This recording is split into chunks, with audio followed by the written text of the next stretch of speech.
Allô, bonsoir Flavien, comment vas-tu? Ben, ça va, je vais très bien. D'accord, ça c'est une très bonne nouvelle. Alors, toutes mes félicitations pour ton ouvrage. Ça fait plaisir de voir que il y a des gens, malgré leur occupation, qui prennent du temps pour publier. Alors, toutes mes félicitations pour ton livre et bienvenue au Sanctuaire de la Culture. Alors, pour commencer, est-ce que tu peux te présenter un peu à nos Merci. éditeurs, à nos auditeurs? Qui es-tu? Voilà, un peu. Ben voilà. Je suis Flaviel Trédioniagné et Oui. j'ai 48 ans.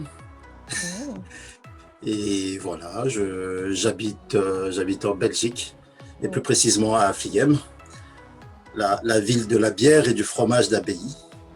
Et voilà, de manière laconique, ce que je peux dire sur moi. D'accord, ok. Moi, je vais rajouter un peu. C'est que tu as vécu en Côte d'Ivoire, tu es originaire de la République du Congo, tu as vécu en France, tu as travaillé dans l'hôtellerie de luxe et maintenant tu es dans le service aérien. Voilà. Alors, Oui. donc, je vois un peu tous ces mélanges-là. Alors, je me dis, mais pourquoi il a écrit et pourquoi sur les réseaux sociaux, il a un autre nom, Ingamba Lokani, et pourquoi il n'a pas publié sous ce nom? Alors, pourquoi tu n'as pas publié sous Ingamba Lokani pour nous qui te connaissons un peu beaucoup plus sur les réseaux sociaux? Pourquoi tu as choisi de revenir à ton propre nom? J'y ai pensé pendant un moment. Je me suis dit, je vais continuer à garder mon anonymat, en tout cas, continuer à utiliser mon pseudonyme en écrivant Ingamba Lokani. Mais après, je me suis dit non, il est peut-être temps de me dévoiler, en tout cas de me faire connaître sous ma vraie identité. Et donc c'est pour ça que finalement, j'ai opté pour mon patronyme. Et c'est pour ça que le livre, voilà, paru sur le nom de Flavia Dridjoniangue plutôt que Kingamba Lokata. D'accord, ok. Alors, je vais revenir au titre de ton livre, L'appel du pagne. Moi, j'ai trouvé ça un peu curieux, je trouvais ça un peu féminin. Après, je me suis dit, mais pourquoi il a choisi L'appel du pagne? Alors, pourquoi ce titre? Ben, déjà parce que le pagne, c'est un, on va dire, c'est un vêtement en tissu, ça peut être aussi en cuir ou un vêtement fait avec, comment on appelle, de la matière végétale, comme le raffia par exemple. Donc tout ça en fait renvoie un peu à l'Afrique, au terroir, à la tradition. Et qui dit tradition, ben, dit tout ce qui peut être cuisine, certains parfums, et aussi l'enfance, parce que chez nous en Afrique, quand on est bébé, souvent les mamans attachent leurs enfants au dos avec le pagne. Donc c'est une sorte de retour aux sources. C'est pour ça que j'ai choisi donc le pagne. C'est un appel pour que nous retournions vers nos sources. C'est très intéressant parce que, a priori, moi, quand j'ai vu le titre, je me suis dit, bon, ça doit être quelque chose de féministe, africaine et tout. C'est très génial. Merci beaucoup pour cette explication parce que c'est vrai que une œuvre d'art, quand elle est mise sur l'espace public, elle est sujette à plusieurs interprétations. Merci, c'est pour cette explication. Alors, euh, tu travailles, tu es très occupé et je me demande à quel moment tu écris. À quel moment écris-tu, Flavien? En fait, j'ai pas un moment précis. J'écris n'importe quand. Il suffit que j'ai comment dire, un moment de calme. Et souvent, pour nous qui sommes loin de notre, on va dire, de notre terre natale, ben, on se projette. Oui. On imagine un peu ce qui se passe là-bas. Et forcément, il y a des histoires qui remontent comme ça. Et je peux prendre l'exemple de la dernière nouvelle de mon livre, qui Oui, est Plaie ouverte. Et oui. ça, c'est une nouvelle qui a été écrite en 2 heures. Et pendant la période de confinement, j'étais assis dans mon salon et en compagnie de ma famille, puisque à cette époque-là, il fallait se retrouver dans la cellule la plus restreinte qui soit. Et là, je pensais à un événement malheureux qui a eu lieu, mais ça remonte à très longtemps, en 1979, donc le décès d'un frère qui était le mien. Et à l'époque, j'étais très jeune, j'étais un gamin. Et donc, j'ai pensé à ça. Et je me suis dit, j'ai souvent raconté cette histoire-là aux enfants, mais comment faire pour la pérenniser, pour la transcrire. Et c'est comme ça que, comment dire, je me suis laissé entraîner dans la mélancolie, dans une sorte de tourbillon, et j'ai produit cette nouvelle. Donc, il n'y a pas un Wow. moment précis. Mm, je vois, oui. C'est un écrivain, quoi, parce que l'écrivain, l'inspiration arrive quand ça doit arriver. Ouais. Alors, une question un peu de toute curiosité. Qu'as-tu ressenti quand tu as touché pour la première fois à ton livre en format papier? Qu'est-ce que tu as ressenti?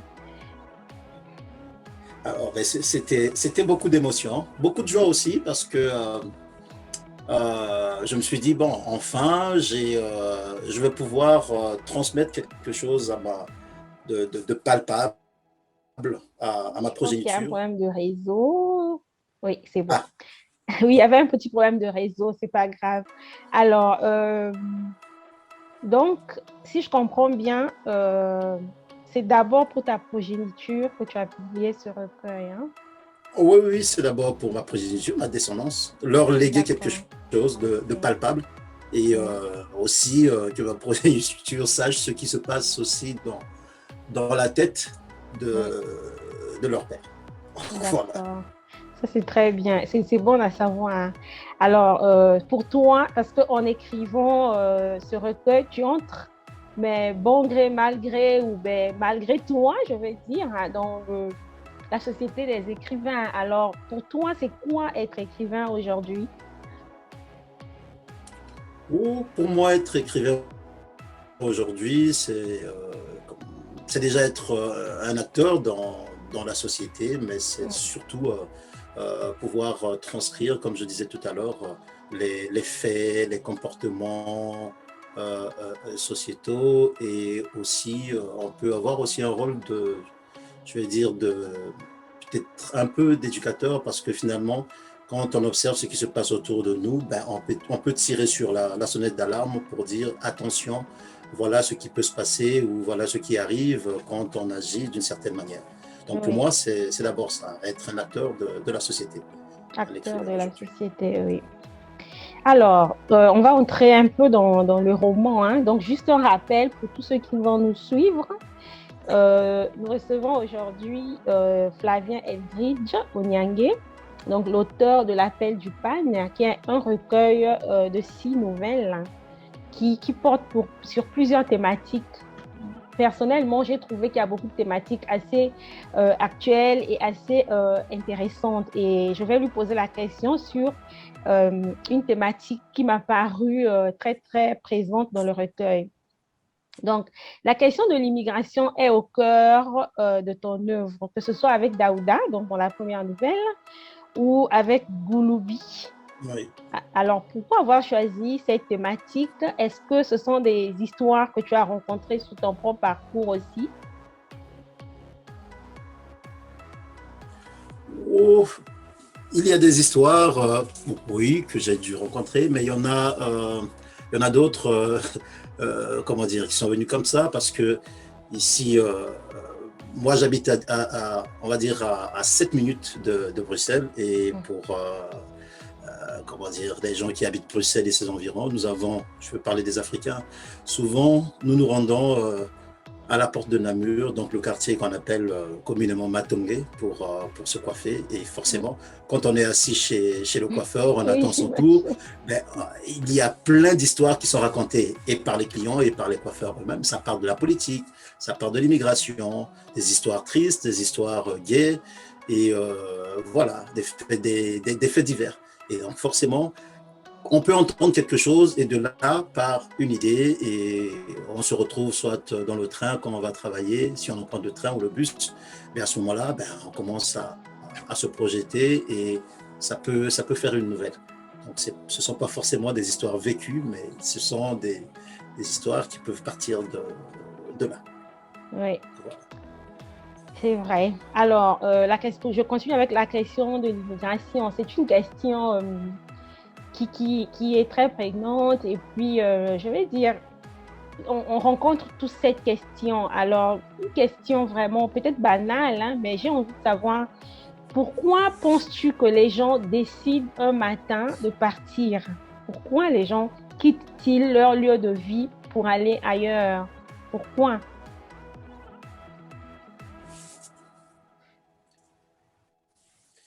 Ben, il peut y avoir plusieurs raisons, mais la Mhm. raison principale, je crois que c'est quand on prend l'exemple d'un pays, enfin des pays d'Afrique centrale, où actuellement, il dirait la crise économique et aussi l'insécurité.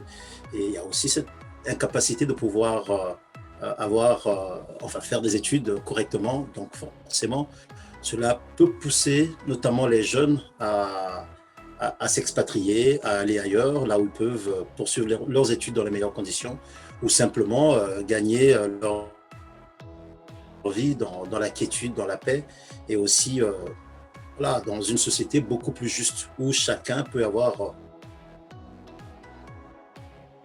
Tu vas m'excuser 2 minutes. Alors voilà donc, je disais pourquoi les gens y partent. Est-ce que parce que chez eux il manque de l'hospitalité? Pourquoi? Parce que c'est devenu récurrent. Alors pourquoi? Non, mais moi je pense que les gens ne partent pas à cause par manque d'hospitalité. Je pense plutôt que c'est pas, la plupart du temps, c'est par nécessité.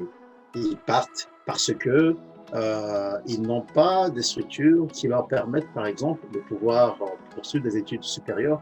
Euh, et ils partent aussi pour des raisons économiques. Hein. Ils partent parce que le pays, les pays, si je prends l'exemple de l'Afrique centrale, tous ces pays-là euh, ont des problèmes économiques. Il y a la crise économique, donc les gens partent parce qu'ils n'arrivent plus à vivre correctement, ils n'arrivent plus à se nourrir correctement, et donc ils partent dans l'espoir de trouver une vie meilleure ailleurs. Je Oui. pense que oui, il y a plusieurs facteurs, mais parmi ceux-ci, je pense qu'il y a des, comment dire, des raisons économiques et aussi, on va dire, structurelles. Ouais, de toute façon, comme on dit toujours, il y a l'instinct de conservation, hein, qui nous Et bien guide. sûr, l'instinct de Voilà, conservation, l'instinct de voilà, tout le survie. monde, l'instinct de survie, on est tous amenés à partir. Alors, il y a un autre thème que j'ai trouvé chez toi. Je ne sais pas s'il faut appeler féministe, je ne sais pas, mais en Occident, que penses-tu de l'impact de la femme dans la vie de l'homme en Occident? Parce que dans deux nouvelles, je trouve qu'il y a deux modèles de femmes que j'ai trouvées. Une, je vais dire dictatrice comme ça, mais une femme un peu imposante. Et puis une femme, pour moi, qui est trop soumise, la femme de Gloubi, quoi. Voilà, c'est un peu la vache à lait du gars, quoi. Oui, oh, oui, en effet. C'est vrai que au regard de trois nouvelles, on va dire, il y a réminiscence.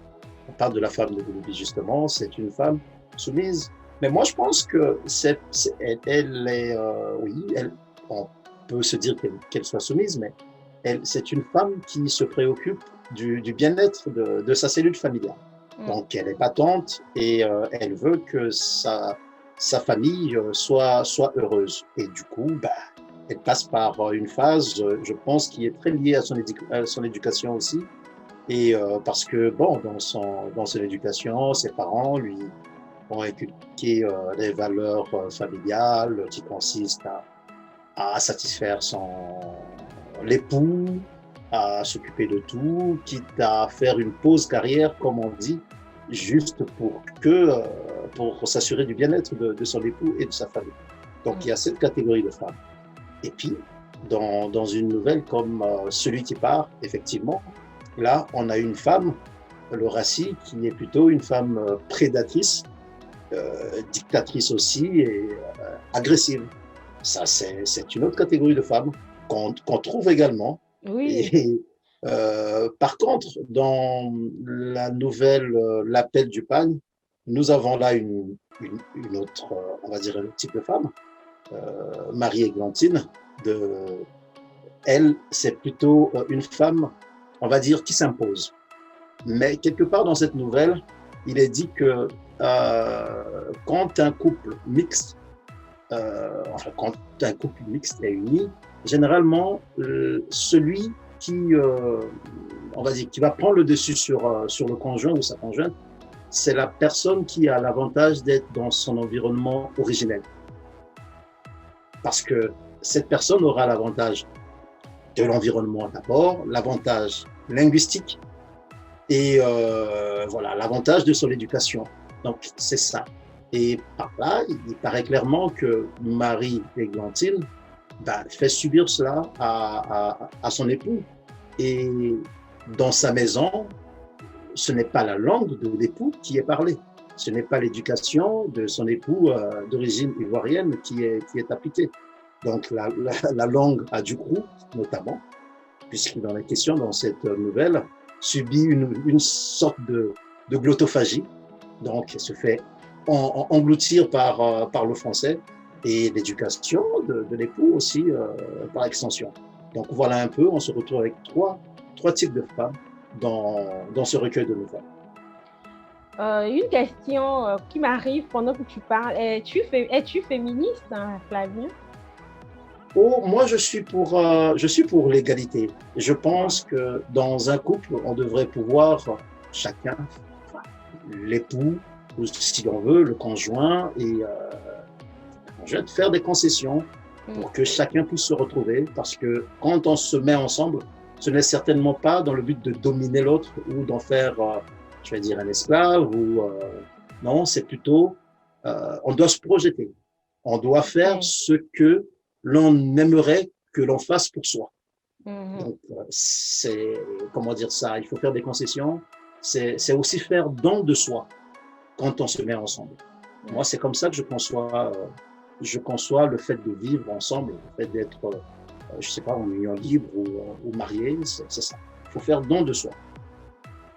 Oui, c'est vrai. Le don de soi, c'est difficile, mais c'est sûr que le risque parfois, c'est de revendiquer l'égalité ici et de favoriser une inégalité sans se rendre compte, hein. C'est assez délicat quand même.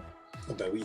Oui, alors il y a quelque chose que j'ai surtout dans le recueil, de toute façon, dans toute histoire sociétale, il y a toujours une dimension politique, hein.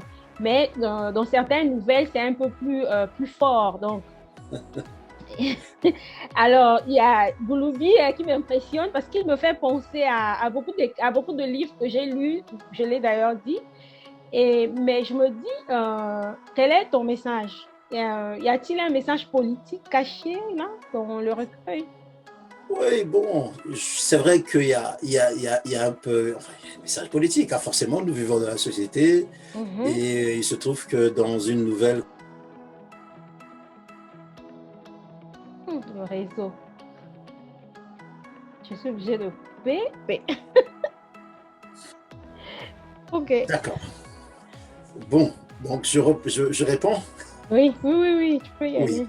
d'accord. Donc je disais, oui, il y a forcément une dimension politique. Quand on parcourt une nouvelle de diriger la cité, doit se limiter comment dire, à des échanges d'idées, que l'on soit d'accord ou pas, ça doit s'arrêter à ce niveau-là. On se parle et on confronte des idées, mais je n'admets pas que l'on puisse se mettre à faire subir des sévices corporels et à persécuter les familles, à emprisonner les gens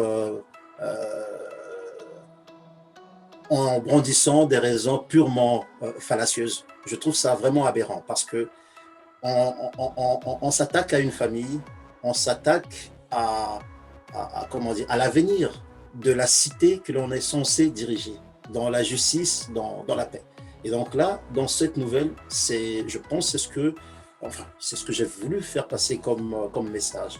Maintenant, pour ce qui concerne Réminiscence, c'est plutôt cette dimension que certains hommes politiques ont à vouloir tout ramener à eux. Je pense que quand on a un mandat politique, c'est pas comme dirait quelqu'un, win for life. On a joué à un jeu de hasard qui Et vous puis, permet on de a gagner le voilà, dernier. 1 000 euros par mois ou Mm. 2 000 euros tous les mois pendant toute sa vie. Un mandat politique, on est là pour servir ses concitoyens, ceux qui vous ont permis voilà, de gagner une élection et d'aller les représenter euh, dans une assemblée, que ce soit la chambre basse ou la chambre haute. Donc voilà. Et je pense qu'on ne devrait pas tout ramener à soi pour essayer d'amasser une certaine richesse qu'on n'a pas pu avoir en exerçant son métier qu'on a appris. Donc c'est un peu ça, les messages que moi j'ai voulu faire passer dans ces deux nouvelles. D'accord. Mais c'est vrai, hein, bon, sans vouloir faire de la politique, c'est un peu l'éthique politique. Le problème de l'éthique politique, en fait, que tu poses. Mais malheureusement, beaucoup ont trop lu le prince de Machiavel, un peu selon leur, voilà. Donc, ça se comprend. Ben, on souhaite que ben, ça s'améliore un jour. Et donc, j'ai retrouvé dans ton œuvre une certaine congoléité. J'appelle ça congoléité, donc un style qu'on retrouve beaucoup chez les grands écrivains congolais. Je parle d'Henri Lopez, je parle de Sonny Laboutansi, je parle de Chikaya Utamsi. Alors, de la fluidité, beaucoup d'humour. Ça, c'est très caractéristique un peu à ces écrivains du Congo-Brazzaville. Alors, une manière congolaise de dire les choses, même lorsqu'elles choquent, même lorsqu'on les dénonce. Je me trompe peut-être, mais quel est l'écrivain congolais qui t'inspire le plus? Dis-moi un peu. Alors là, je trouve juste un peu, je trouve dommage que tu n'aies pas cité. Mabonkou. Non, non, pas du Ah, tout. d'accord, j'ai oublié. Mon écrivain congolais préféré. C'est qui? Il est C'est aimé? celui qui m'a donné envie d'écrire parce que j'ai lu son recueil de nouvelles qui se trouvait dans le bureau de mon père. Mhm. Et cet écrivain n'est autre que François-Auguste Tchitchédé, qu'on appelle communément Tchitchédé Tivela. Alors Il ça, faut... c'est mon... Donc, je... C'est quoi le recueil Langue et la nuit, c'est ça? Langue et la nuit. Et voilà. Langue et la nuit, ça, Oui. c'est mon recueil préféré. Donc voilà, c'est lui qui m'a donné envie d'écrire.